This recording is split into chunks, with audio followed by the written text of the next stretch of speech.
Hey dads, welcome to the Legacy Father podcast where we help fathers build strong connections with their families, overcome challenges, and create a lasting legacy. I'm Brandon, the founder of the Legacy Father community and author of the Anxious Father workbook, and I'm happy to have you here. So this is the first episode in a series about anxiety, how it shows up in our lives, and how it impacts us as fathers. More importantly, we're going to talk about how we can take steps to manage it. So if you've ever felt like anxiety is running your life, this series is for you. Today we're starting with the basics, why anxiety feels so overwhelming, and how to begin addressing it. Let's dive in. So before we get into stuff, I wanted to tell you a little bit about my experience with anxiety. I used to have severe anxiety, and trust me, I know how crippling it can be.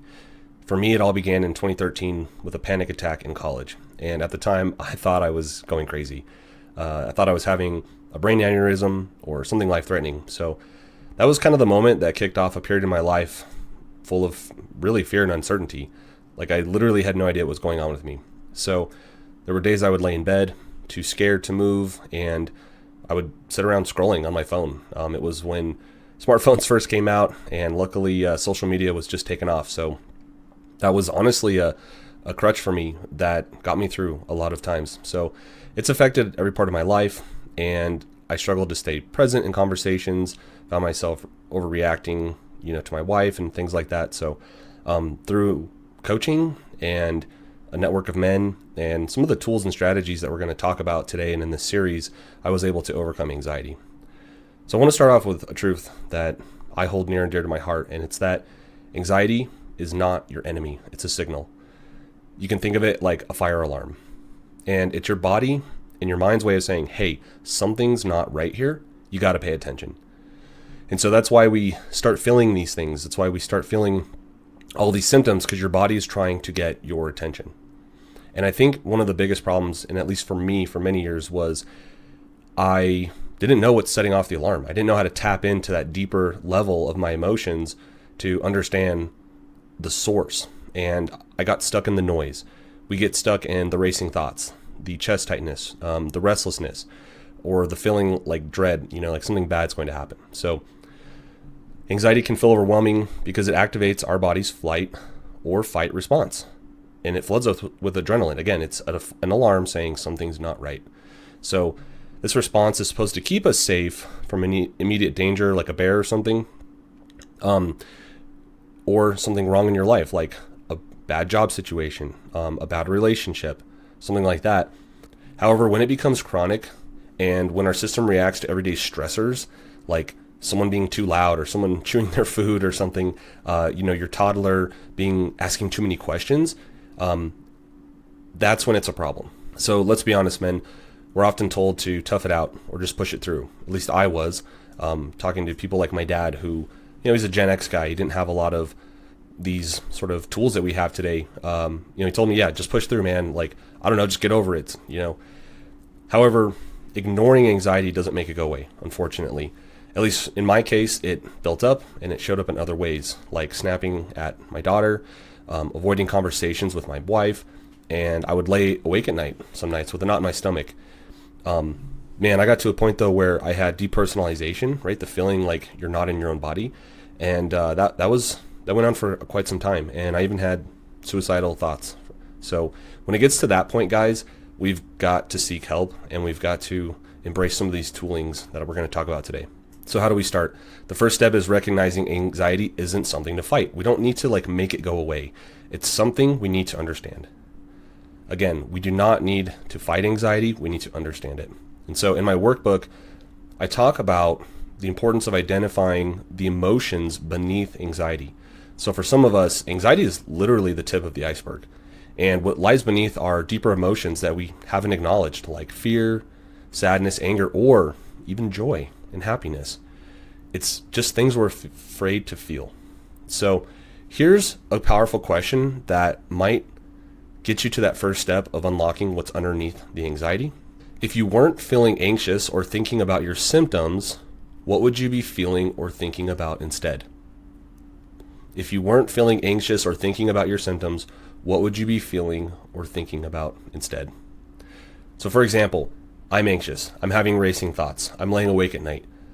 Cool. But if you weren't feeling that way, what thing would be in its place?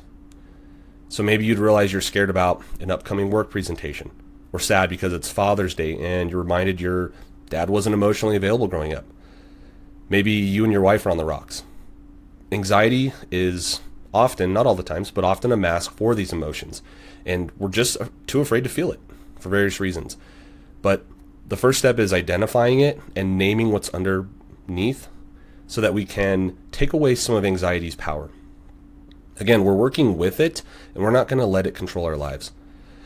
So one of the most effective tools that I've found for managing my anxiety is something called a SASHET Check-In. So SASHET is an acronym, and it's spelled SASHET, SASHET, however you want to pronounce that. Kind of like Target, right? You know, some of you guys who have spouses that like Target. So SASHET stands for sad, angry, scared, happy, excited, and tender. So there's 6 core emotions that form the foundation of everything we feel. I cover these 6 core emotions as well as the emotion wheel on my website, where you can also get the first 7 days of the workbook completely free. So go check that out. Links will be in description.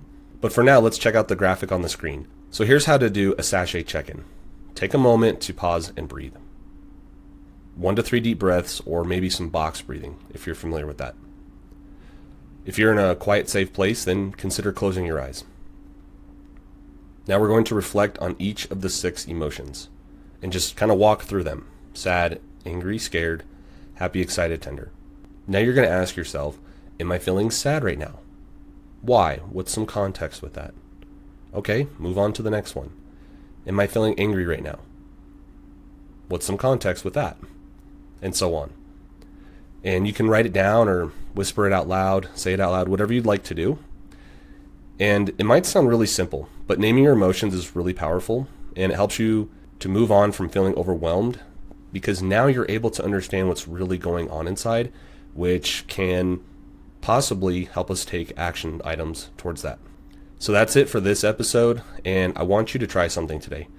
Take 5 to 10 minutes to sit quietly and do a SASHET check-in with yourself. Just ask yourself, what am I feeling right now? Like, pause this video and set an alarm right now, like for time later today. I don't even care if you do it on the toilet or whatever. Just set aside time, and if you're feeling anxious, try this. And in the comments below, let me know, did this work? Was what happened in the SASHET check-in, what came up for you? This podcast is just the beginning to uncovering and conquering your anxiety. And if you're ready to dive deeper, you can check out the Anxious Father Workbook, and it's my step-by-step 31-day guide to help you understand and manage your anxiety. It's designed for busy dads. It literally takes 10 minutes a day. So go check it out, or check out the next podcast in this series, Understanding the Physical Side of Anxiety. So guys, I want to remind you, anxiety doesn't define you. It's something you're experiencing. It's not who you are. You are not anxious. You're feeling anxious. You don't have anxiety. You're experiencing anxiety. And the words we choose to tell ourselves is very important. Men, you are courageous, and by choosing to face your anxiety, you're already taking an amazing step towards the peace and presence your family needs from you. So you're not alone in this journey.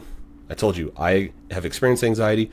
Honestly, I still experience anxiety from time to time, and I have to go back to these tools. So you're not alone. There's brighter days ahead, and if you guys want a support group, check out the Legacy Father online community to connect with other men who are also on the same journey. And if you found this episode helpful, don't forget to like, subscribe, and share with another dad who might need it. Thanks for tuning in to the Legacy Father podcast, and until next time, take care of yourself. You are worth it. See you, men.